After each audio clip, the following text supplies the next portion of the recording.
for you all summer, and we're so glad you're finally here! Going into sorority recruitment as a person of color, especially back in 2017, which is when I went through recruitment, you kind of have to realize that, hey, certain chapters aren't going to take brown girls. Like, as terrible as that sounds, like, that's just not what they're looking for. That doesn't fit like their type or their aesthetic. The stereotypical sorority girl is like European beauty standards, like as Gabi said, like usually blonde, brunette, white, blue eyes, brown eyes, skinny girls, always looking beautiful, always looking pretty, wearing like top name brands, super nice, super involved. Someone said we have a combined IQ of a burnt tater tot. But it's like, yeah. It's actually like really funny because we're all on Dean's List and half of us are academic scholarships. Something that like made me hesitant was, one, although I am from South Carolina, I am brown. Like, I'm a person of color, and that's kind of like what I've had to realize my entire life was, just because like I'm from South Carolina, I'm from around here, people are gonna see me differently because, you know, like my parents are immigrants. Was definitely hesitant to join a sorority. Like, for starters, I'm from the north, so like joining an SEC sorority was like very scary for me. And then also there is those preconceived notions of like what a like typical sorority girl is like, and like I don't look like your typical tall, blonde, skinny, tan sorority girl. So I was pretty afraid, like at first, like am I gonna be accepted? Is like whatever. So I found that to not be true, but definitely was hesitant at first, and definitely was afraid at first. Like, I'm just gonna call it what it is. Like, I already had a lot of white friends as a black person, so like it wasn't really that hard. That was normal to me. So I don't think I had to do anything differently. Sometimes I had to talk about extremely superficial things, but you know, it is what it is. I was kind of selling myself as like this model minority, like in terms of the model minority myth. I'm like, oh, like I'm really successful and I want to be an oncologist someday. And I remember there's this one chapter whose philanthropy has to do with cancer research. And so I really tried to sell myself. I didn't know what an oncologist was. I literally was on my phone outside of the house looking up what is a cancer doctor. I felt like I had to dress a certain way and be a certain way to fit in.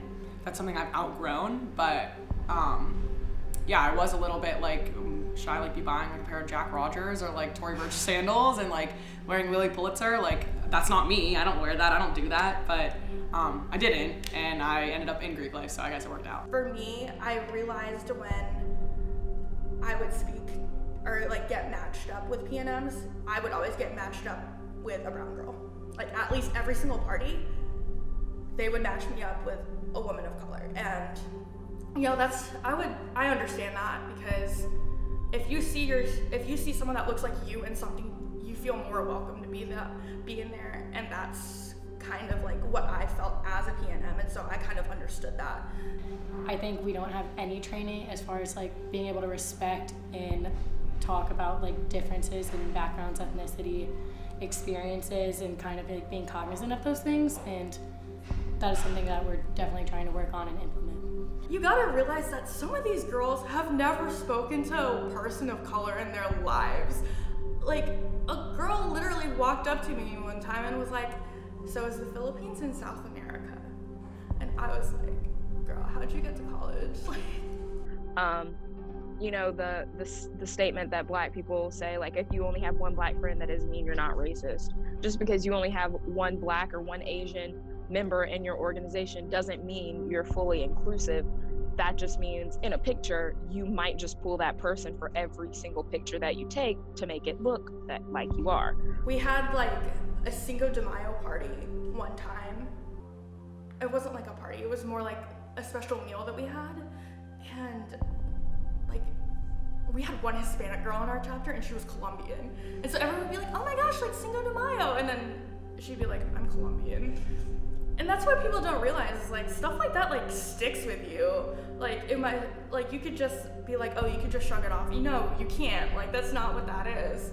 But then there's like remarks, like silly stuff, like saying someone's bisexual and being like, no, like, are they lesbian right now? Like, they have a girlfriend, so they're lesbian right now. And that kind of like takes away from their sexuality. I don't think to the people who are currently in those chapters have an issue. It might be older people, alumni, people who have bought into the organization for 20, 30, 40, 50 years have the issue. I mean, that really just comes down to history of how Greek life started. It started off with, at least like for our sorority specifically, with like 5 white women coming together because we were trying to break the patriarchy. So like, I guess the start of history was good because they're like, well, if guys get all of these prestigious organizations, women deserve the same thing. So that has been something great. But again, it was 5 white women. That doesn't totally erase like diversity, equity, and inclusion. If your chapter's been here since like the 1920s, your alumni are probably elderly women that were like here in the 60s or 70s, and they're putting pressure on you to keep up kind of that legacy. And that's where I see the hashtag abolish Greek life movement that's going on social media.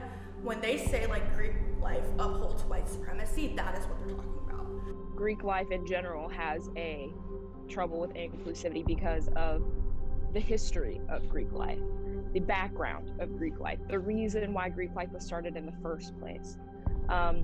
It is an old, reputable organization that has people who are older and might not think as modernly as maybe some of its newer members.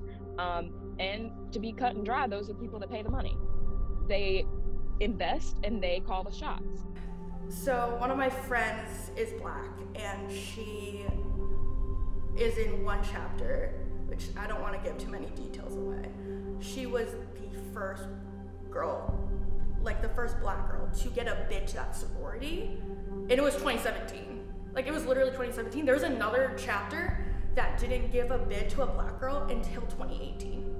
We're a community that was built on racism, and that's something that we can't deny. Like, same thing with the United States in general, where we are a country that was built on systemic racism and built on white privilege. And in terms of homosexuality, I think there's less of a stigma for that, just because it has been more widely accepted in the recent 5 to 10 years. People are a little more accepting and willing to talk about those topics rather than racism, because it is so dark and heavy, and it hasn't been clearing up in even the past few weeks. So Gabi and I talked in like the height of like Black Lives Matter. It was kind of like came to our realization that we were like, our sorority isn't doing enough, like, which was really shocking. Again, my ignorance, I just assumed that we had these things in place in our organization, and it just wasn't talked about, like a lot of things. But we talked to our exec board and we were like, hey, there's some things we need to fix, and there are ways that we can do it and like be supportive, and instead of abolishing Greek life, trying to kind of help, because it's something we should acknowledge that we are a problem, but that doesn't mean we can't fix it. And then after explaining all of our ideas, they decided to make a committee, and Gabi and I volunteered to start it and try to form it. It's been a challenge because when we are 2 white females. Many chapters are coming up with diversity and inclusion councils with white girls on it, which is cool because, you know, you only have like X amount of people in your sorority who are willing to be on the council. At the same time, if you're a white, cisgender, heterosexual woman, what are you doing on there? if you just start a committee in a predominantly white sorority, of course you're not going to have any women of color there to represent women of color. You just have to work and join and add them and then get them to talk about it. Every week we have like educational discussions during chapter, and then like on the side we have like longer discussions where we can talk more in depth about the stuff that we talked about during the week. And that's what I've also noticed with the rest of the DEI heads. I think elevating those diverse voices and really talking about other members' backgrounds, where they come from. We don't really have those conversations that often. Everyone has an intersectional personality, and they are intersectional people. So acknowledging those, recognizing that we appear in different spaces in different ways, is extremely important. As of recent, there have been a lot of social justice movements and a lot of social advocacy, justice advocacy going on. So I hope this isn't just like we're all on this high of like wanting to be good and wanting to be better, which is great and that's incredible.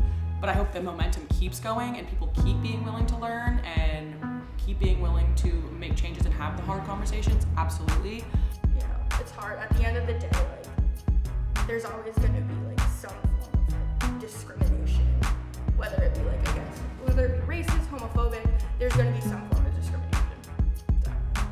I think in the future there needs to be a stronger conversation that lets women of color know that it's a safe space. Because if you don't tell them that it's a safe space, they're not going to believe you. And if they don't see that it's a safe space, they're not going to go for it.